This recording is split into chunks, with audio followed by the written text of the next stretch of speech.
Hello, hello, hello. It's coffee time and it's beginning of another week. My goodness. And yeah, we're on the Daily Mail website. I look at the news. Hooray. We're doing that again. Yeah, can you believe it? What have we got? Stamps. Oh, top story. Stamps. Do you use stamps? People looking blankly. What's a stamp? What's the Royal Mail, or as we call it in this house, the Royal Fail? Today, this very day, is the last day that you can use stamps. For they are no more. Stamps are gone. They're over. They are a thing of the past, because we've got new stamps now. New stamps with QR codes. Yes, this is what's going to be taken over. And so if you've got any old stamps, stick them somewhere on an envelope, obviously, and post them off, because we're going high tech stamps. 'Tis the future. Yeah, if you use stamps after the 31st of July deadline, that's today of recording, 31st of July, you risk the recipient be given a fee of £1.10 to pay. Nasty. That's not. Look, there should be a grace period. I mean, really. Oh, wait a minute. There was a grace period. January the 31st was a grace period. But we need longer. Mind you, it'd be interesting to know how many old stamps are still out there. Again, we don't buy stamps. We print them. I have a label printer, and we print stamps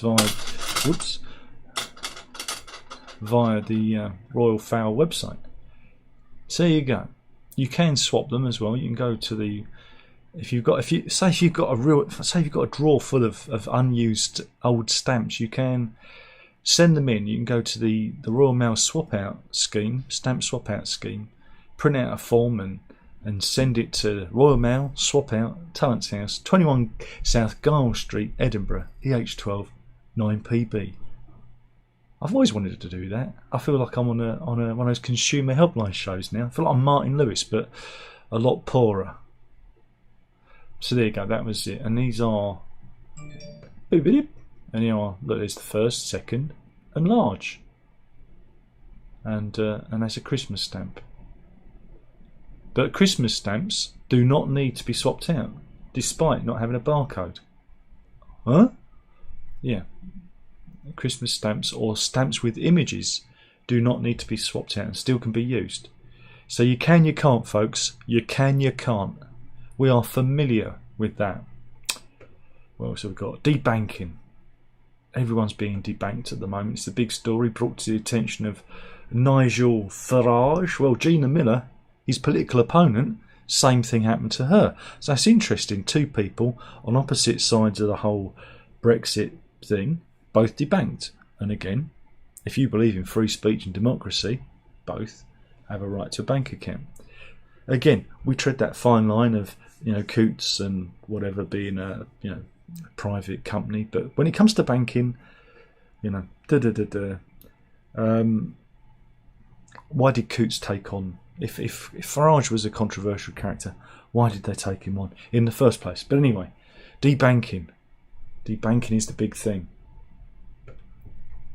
and there's a new area to this, because these other people have all been PEPs, politically engaged people, but sex workers say they are being debanked with their accounts routinely frozen and closed because of moral judgments made on their profession. Now, I've heard about this years ago. Again, this is an old thing, and I think they used to use like the money laundering excuse as well, because criminality, prostitution, that kind of thing. So I remember hearing this in the 90s. So this stuff's been going around and been happening for a long time. But yeah, sex party firm Skirt Club's founder Genevieve Lejeune. Here you go. She runs a sex club. She claims a major unnamed bank closed her business account. So there you go. but also PayPal, another one. Yeah, here we go. One lady called Audrey says she's lost money in PayPal after it froze their account. Now, PayPal are notorious for doing it. You don't have to be working in that arena to have your PayPal account closed. They can do it to any of us at any time. They can just go, so yeah, so it's good to see the sex workers standing beside Nigel Farage and Gina Miller on this. But yeah, Audrey told the I newspaper every sex worker is worried about losing their bank account. I often use PayPal to take payment if it isn't cash, as clients can transfer money anonymously this way, which is important in our jobs. And again, they don't accept any cryptocurrency, no Bitcoin. I've tried. That's a joke. So you have to. Cause some people out there think you're being serious. So, banking. But yeah, back to Genevieve Lejeune, who runs the sex party firm Skirt Club. First rule of Skirt Club: don't look up Skirt Club. That's not even a joke. Is that a joke? I don't know. She says it trapped £20,000 in her bank account for 2 years, which was only returned to her after she got the financial ombudsman involved. Yeah, that was. She's not named the bank. She says, I still have an official answer as to why they believe on why they made this judgment. She says, we operate within the law and we pay our taxes. But yeah, they can. This is the thing, they can refuse you without reason. And I think, again, if the government, whichever government, comes in, or it takes control of this matter, they need to make it transparent. If a bank has an issue with you, they need to give you a period of time to prepare, get another bank account, and they should tell you why. It shouldn't be a cloak and dagger hidden, procedure. They should tell you, we don't like you because, and you've got, I don't know, six months to, get another bank account. I think that's only fair. I don't think people should be guaranteed, security, but I think they should be given reasons to why their business is no longer wanted. Because we're all allowed to, if you're a private business, you're allowed to pick and choose. But also saying that, we do need, having a bank account is almost a human right these days, because if you don't have a bank account, you can't exist, can you? Especially as we're getting more, towards digital currencies, things like that. Court news. This is the story of Albie Mira, and he finds himself in a bit of trouble. He hasn't done anything wrong. He was left to his foster father's estate. When Stuart Brock died, he was left his estate, but it was only 70% of his estate, with another, I think it was 30%, being given to the charity Water Aid.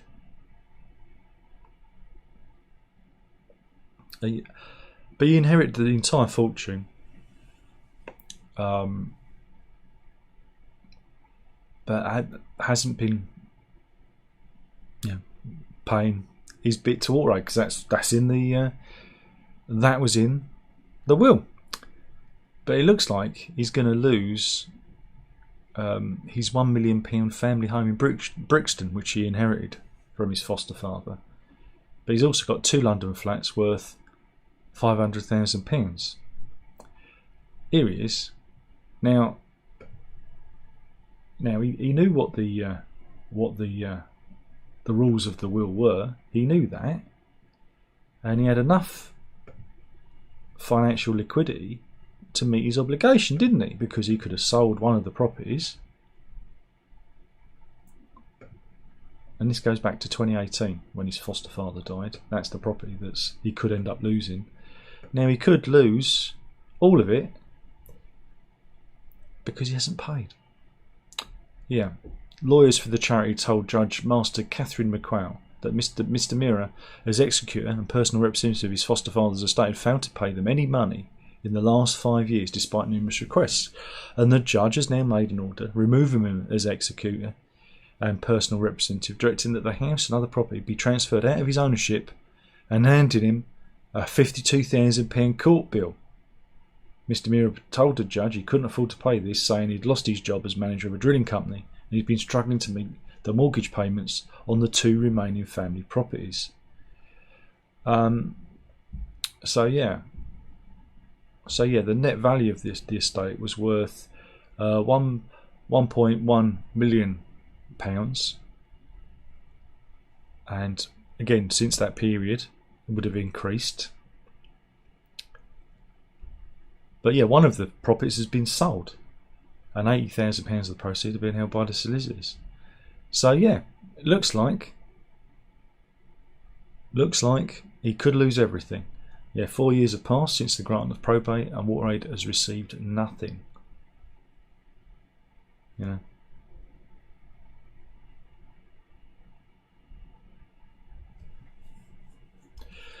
Oh, and here's some dodgy dealings. Mr. Mira purportedly sold the Brixton property to himself at a significant undervalue of £285,850 versus the probate value of £925,000. Well, that explains everything. That is some real dodgy dealings there, and I can see why the judge took everything out of his control. So yeah.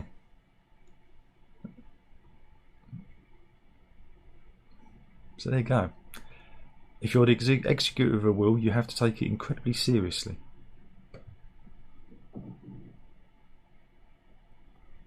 What else have we got?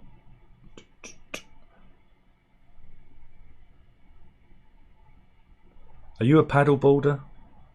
I don't imagine many of the people watching this, the 100 people that watch this, I doubt any of them would have ever even stood on a paddleboard. But apparently, paddleboarding is fueling a 20% surge in lifeboat rescue missions, because there's been a steep increase in the water sports popularity. Here you go. This is a paddleboarder. More paddleboarders apparently are being blown out to sea and needed to be rescued. Yeah.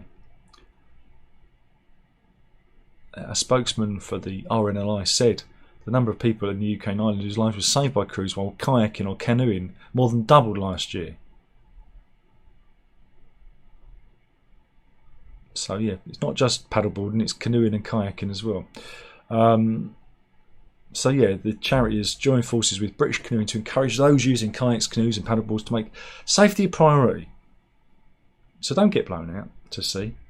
Crews in Anglesey rescued 37 people taking part in paddleboard sports last year, compared to just 6 people in 2021. It's the silent menace. It's the silent menace. A lifeboat crew from Poole had to go and pick up a woman who was found 1.2 miles from where she'd started off. There you go. At Studland Beach, one lady got blown. She got blown out to sea after being caught by 24-mile-per-hour gusts. So there you go. It's the silent killer. Paddleboarding. Do you want to see Britain's wonkiest pub? Why not? Here it is. This is the Crooked House in Himley, in Dudley, West Midlands, and that's pretty wonky.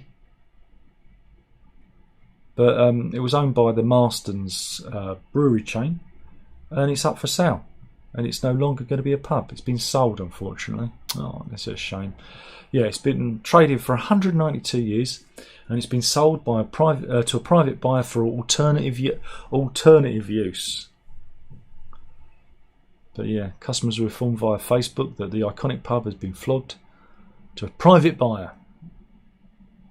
And the quirky building has attracted visitors from all over the world due to its unique properties. It's like the Leaning Tower of Pisa, but serves beer.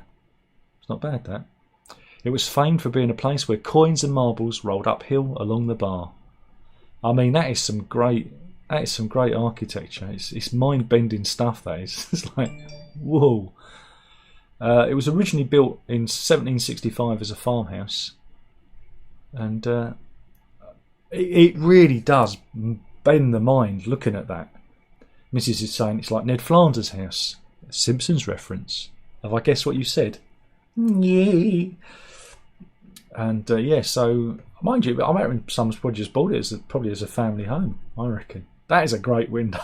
Everything's skew whiffed. It's a real mind bender, isn't it? Oh God, it hurts my brain just to look at it. Oh dear. Everything is wonky.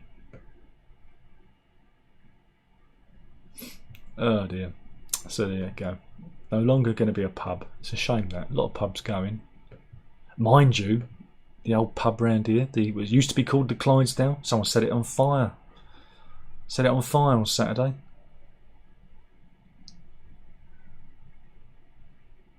But it was abandoned anyway. So, oh dear. Good news, everybody. Rain and cooler temperatures are here to stay for the summer because pressure systems are currently in charge of Britain's weather. Well, they usually are. Let the Mediterranean burn. We've got it nice, cool and damp. It's cool and damp. They reckon, the Met Office reckons it's gonna. We've got 10 days of showers incoming, and August is gonna see temperatures struggling to rise above 20 degrees. We'll have a cool one. That's all right, isn't it? Next month, in August, we've got 2 supermoons. And it's a rare phenomena, which we won't be seeing again for 14 years. So keep your eye out for the supermoons. It's not me bending over in the morning to put my pants on. No. It's when it's the... isn't it to do with the position of the moon, appearing a lot bigger. So yeah, on Tuesday, at 31 minutes past 7 in the evening, or 1931 military time, there's going to be a Sturgeon supermoon. Oh, I don't know, was it Nicola Sturgeon supermoon? Oh, don't fancy that. And yeah, and there are going to be 4 supermoons in 2023. The first was on July the 3rd. I think I saw that. Then we've got 2 supermoons in August. One of them is a special event called a blue supermoon, and the 4th and final supermoon will take place on September the 29th, Herb's birthday. There you go. So here's a picture of the moon, just in case you don't know what the moon looks like, because I imagine many of you don't step outside your front door. All right.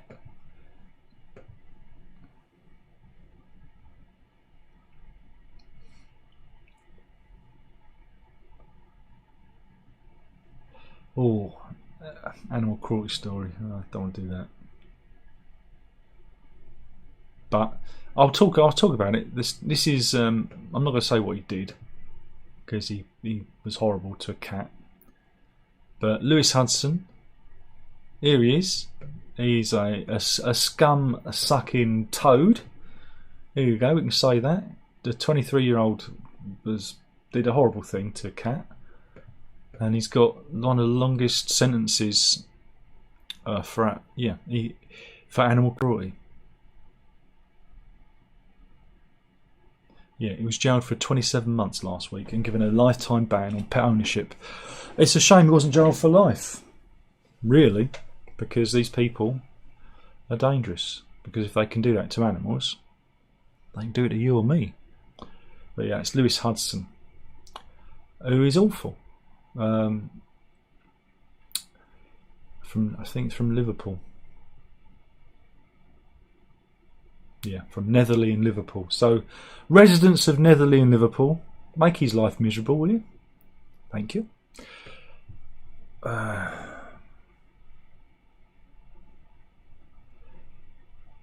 Meanwhile, let's go to Costa del Sol, because it's horrible here, isn't it?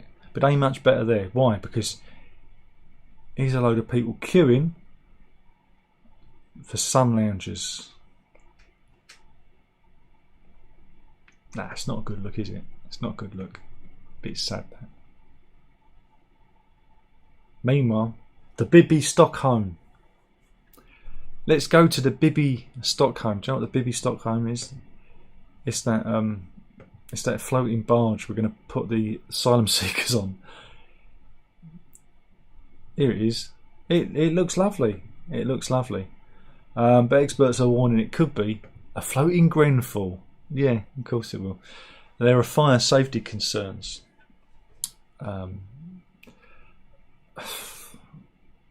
It's going to host 500 men in Portland, in Dorset, despite intense opposition from the local community. But it hasn't received approval from the local fire service for Dorset and Wiltshire.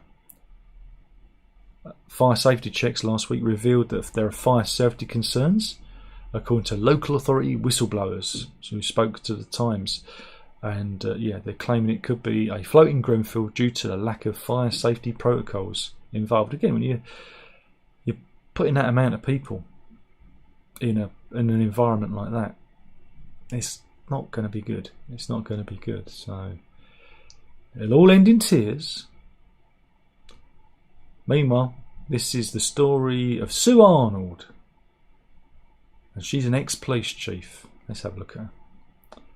Got a picture of her. Whoops.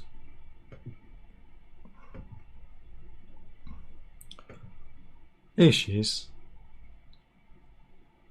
posing behind bars, which is quite funny because this is the story of not her being behind bars, but her son.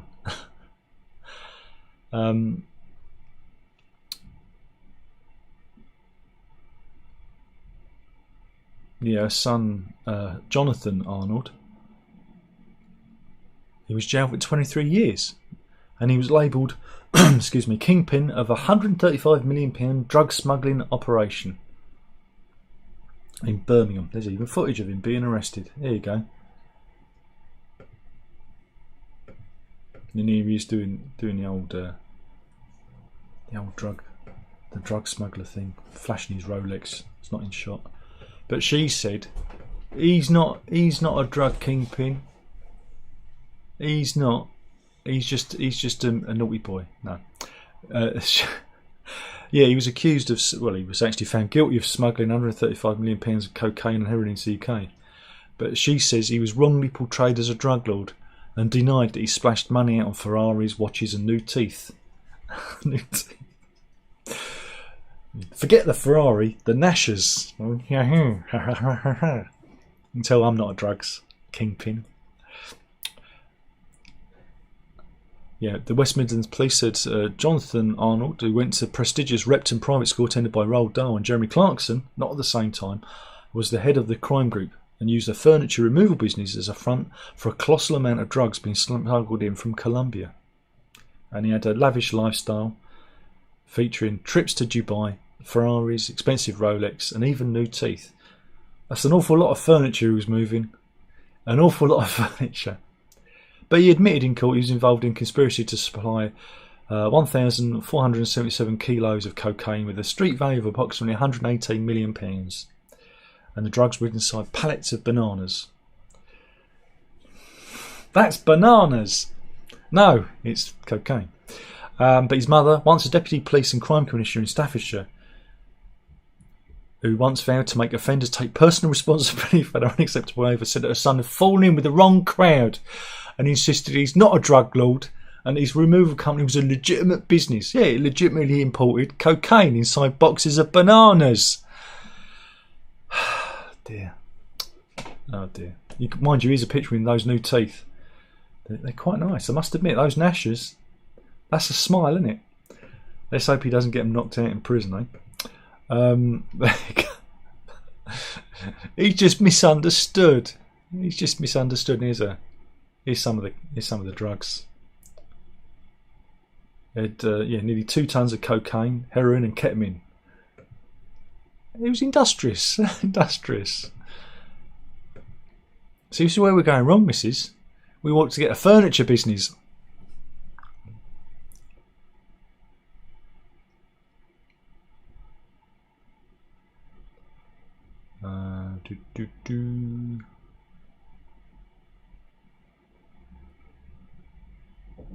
What else have we got?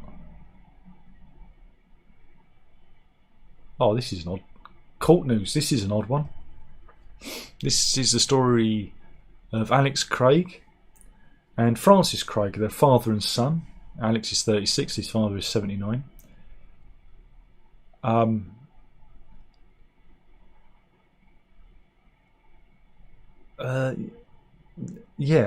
Basically, Alex Craig was having an affair, I don't know, with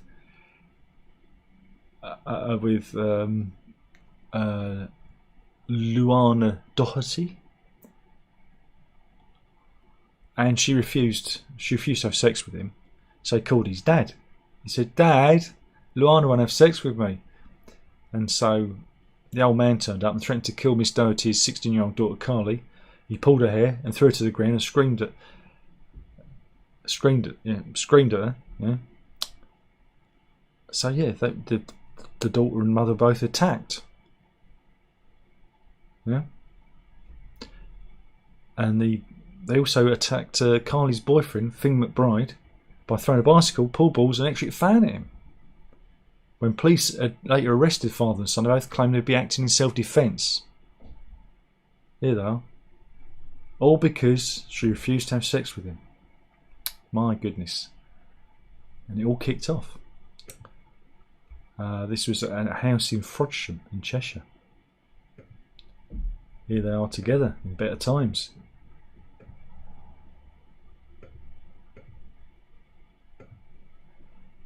But don't worry. They were sentenced to 18 months in jail. Suspended for 18 months. Because they admitted a fray at Chester Crown Court. And their not guilty pleas to assault were also accepted. Craig Jr. was ordered to pay £3,750 in compensation to the three victims, while his father must pay £750 in damages. And they've got both were made subject to an indefinite restraining order. What a charming pair! What a charming pair! You know, it sounds like quite a sustained and frightening attack. Again, they should be in prison. Thugs, the pair of them. Or because he got a no to some nookie. Very sad. They should call it the no nookie trial, shouldn't they? There you go. Meanwhile, in an interview, Kevin Rowland of Dex's Midnight Runner explains the inspiration for the song "Come On Eileen." I don't need to know, because I used to say, "Come on Eileen," I nearly did. Yes, it's about wanting to pork Eileen. Like we didn't know. If you read the lyrics, it's all in the lyrics. Why did they need to ask him what it means? Don't anyone know the meanings of songs anymore? Mind you, again, I'm going into the archive.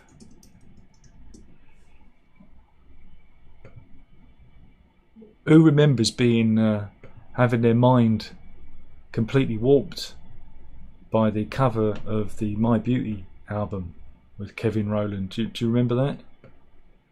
Who can forget that? This was in the 90s. Who can forget Kevin Rowland on that? My mind was warped that day. I don't think it sold any records. That one. Yeah, so there we go. Meanwhile, Daredevil Remy Lucidi, you might remember him. He used to go up buildings. He was like one of those human flies. Human fly. Remember the human fly? Well, we had him now, and he used to do selfies on the top of buildings. Here we go. Look at that. Whoa. And he climbed up everywhere, didn't he? He climbed up everywhere. See, very impressive. So this is what I need to be doing, missus. This is what I need to be doing. I need to be climbing up buildings. That was pictured in Colombia. And this is, again, in Colombia again. Human fly. He'd climb up the sides of buildings. This is a chimney in Bulgaria. But yeah, he won't be doing that anymore, because he fell 721 foot from a 68-storey Hong Kong residential skyscraper, marked in red. There you go. That's Darwinism. Thanks for playing, Remy. Your content was magnificent, but I could say it's what he would have wanted, but I guess it wouldn't have been, would it? Really? Not really, no. Meanwhile, man spots something mysterious in the Thames. This was posted to Reddit, and people are coining it the famous Thames Anaconda.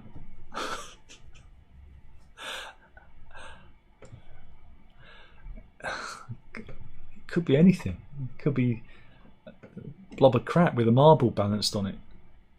But people are rushing. Somebody said it looks like a bottle cap on a rock. Exactly. Sometimes someone said it's a piece of wood. Though, however, famously, an enormous snakeskin was found on the River Thames once. This is from a 5-foot-long boa constrictor, but I think that one had actually escaped from somebody's home, and that was on the north side of the Thames near Hammersmith Bridge. There you go. So maybe it's out there. Maybe it's out there.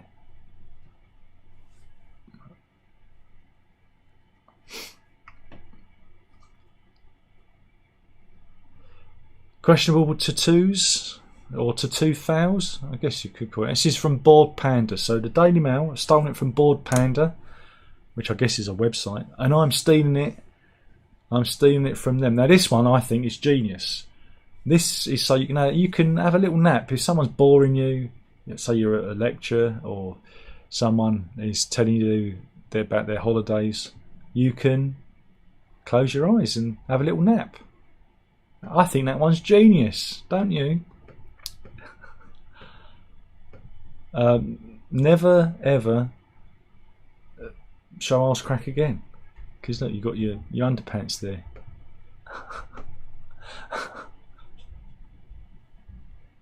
Does it all go all the way down to his arse, or did they stop? Ping. We'll never know. 2 eyebrows? Why not? Why not? Woman wanted her eyebrows tattooed on, and they did it above her original eyebrow. So if she does shave her eyebrow off, she's going to look shocked all the time. That's the one I've got. We've seen that done more than once. A QR code. Okay. May body, May rules, indeed, because we know that May is the best month, isn't it? No, it should be May instead of May. I like the addition of the googly eyes. Googly eyes make everything funny.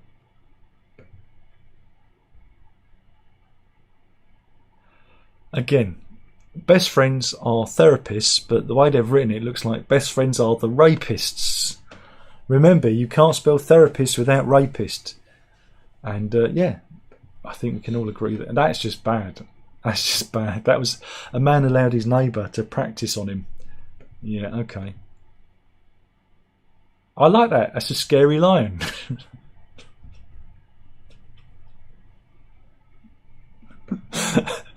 It doesn't. He'll never see it. It doesn't matter. Everyone can just tell him it's scary.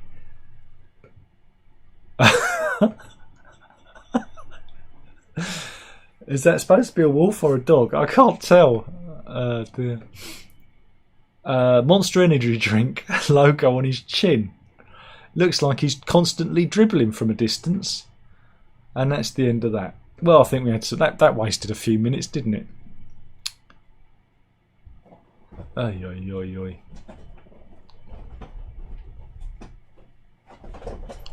Now, we did this before. This is catfishing. Remember we did the makeup catfish the other week? I'm going to do an after and then do the before, right? So here you go. Here's the after. Here's the after. Now, there's a couple of things you need to be looking out for. I'm going to say in this area here. That's the after. Now you want the before. Okay, let me cue it up for you. And yeah, here's the before. Yeah, it's a bloke. It's a bloke. It's Jordan Lynn from Doncaster. The 23-year-old loves to, you know, does to cosplay as a woman. Likes to put his woman face on. Very good, son. Very good. Well done. Very impressive makeup skills.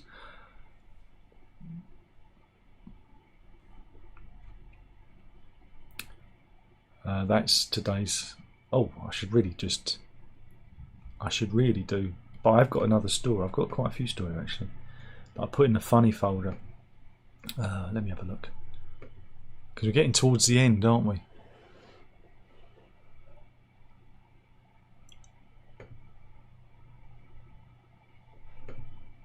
Are you a big fan of Putin? Now you probably think Roger Waters is probably Putin's biggest fan, but no. Lama Jacques Savoba, who works in the embassy at Guinea in Moscow, the Guinea's embassy in Moscow, he is Putin's biggest fan, right? The Guinean diplomat showed his love for Putin at the Russia-Africa summit this week by wearing this spectacular t-shirt. I want one.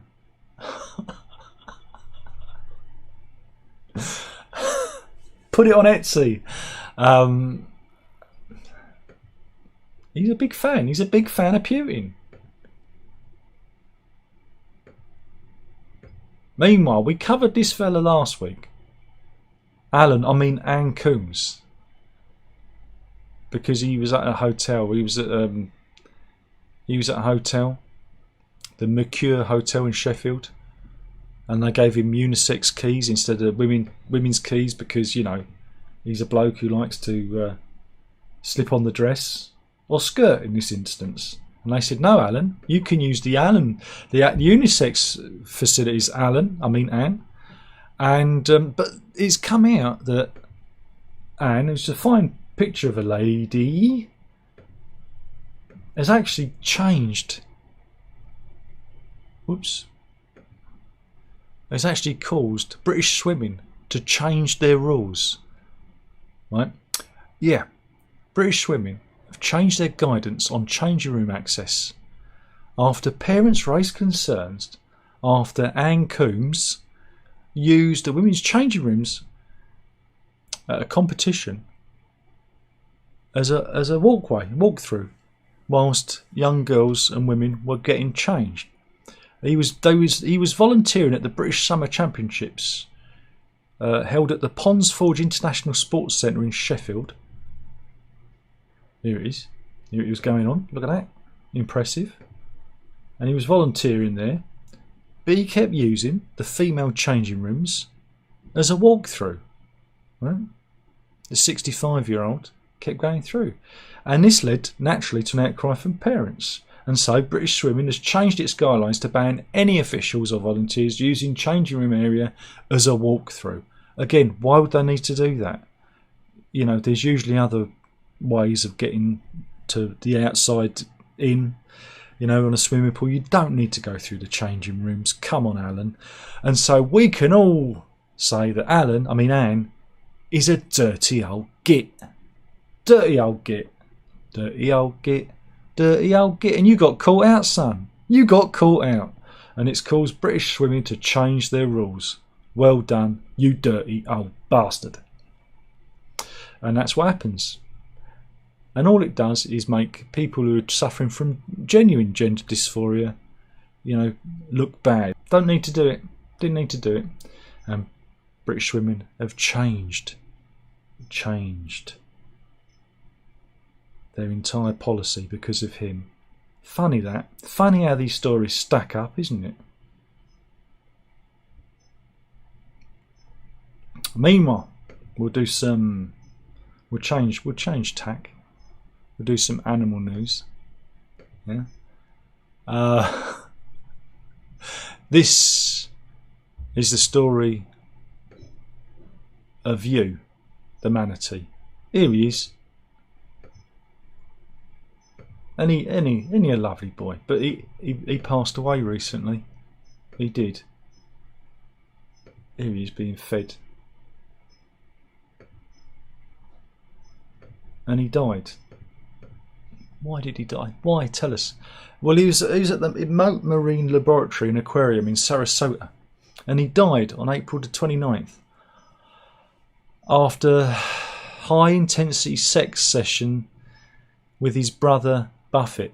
Yeah, the high intensity sex session with his brother, right, caused him to sustain a fatal injury. Yeah.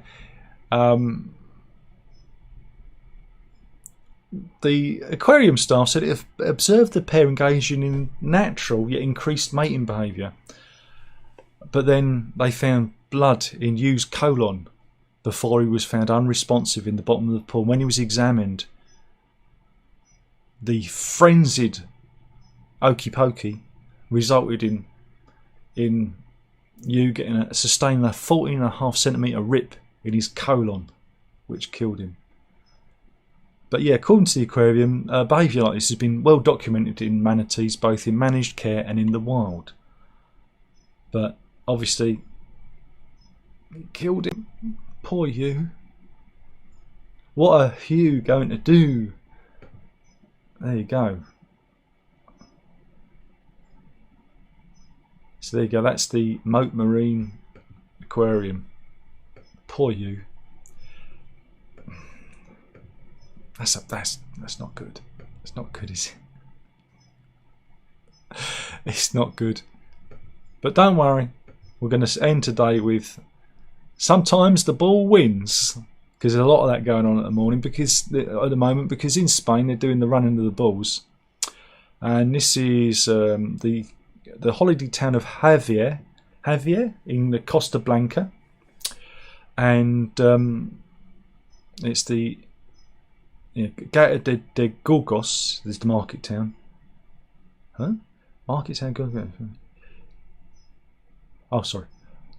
This is in the small market town of Gata de Gorgos, which is 15 minutes inland from the holiday town of Javier in Costa Blanca. There we go. Got there in the end.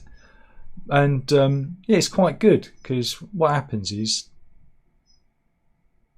the families are just minding their own business, and suddenly someone's let the bulls out, and yeah, they either let the bulls out too soon or whatever. Who cares? The bulls win again. That's all we can say. Yeah, the families run for their lives. They've got the full video here, which could be fun, but I'm just worried if there's an advert. Is there an advert? There is. No, there isn't. There is. There isn't. There isn't. Here we go. So, again, people are milling around. I guess the bulls aren't due. There's a guy there with his kid, and everyone's just kind of doing their own thing. Whoops! Don't do that.